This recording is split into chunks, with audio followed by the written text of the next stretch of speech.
Hello po, sa UNTV News and Rescue po ito. Magandang tanghali po. Sir, papunta na po kami dyan sa Heart Center para po sunduin po kayo. Sa Rizal, isang request ang natanggap ng UNTV News and Rescue patungkol sa isang lalaking may congenital heart failure na nakakonfine sa Philippine Heart Center. Hiling ng 49 anyos na pasyente na masundo ito mula sa ospital at maihatid sa kanyang bahay sa City Romalit Baras, Rizal. Okay lang po kayo? Wala po iba nararamdaman? Walang masakit? Okay. Kumain na po kayo. Pa-check naman yung capillary refill niya sa paa. Kaliwat kanan. Habang nasa biyahe ay minonitor ang vital signs ng pasyente. Makalipas ang ilang oras ay ligtas na naihatid ng team ang lalaki sa kanyang tahanan.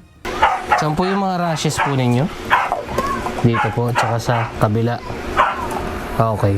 Sa baba po, wala. Sa lower, ano? Sa Antipolo City, tinugunan ng UNTV News and Rescue ang kahilingan ng isang ginang na maihatid ang kanyang asawa sa kanilang tahanan mula sa East Avenue Medical Center. 12 araw kasi itong nanatili sa ospital bunsod ng pag-opera sa kaniya. Inalis ang kanyang kaliwang bato dahil sa bukol na natagpuan dito.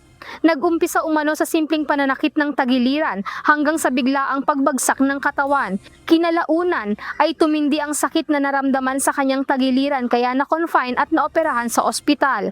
Binantayan ang vital signs ng 44 anyos sa pasyente habang nasa biyahe.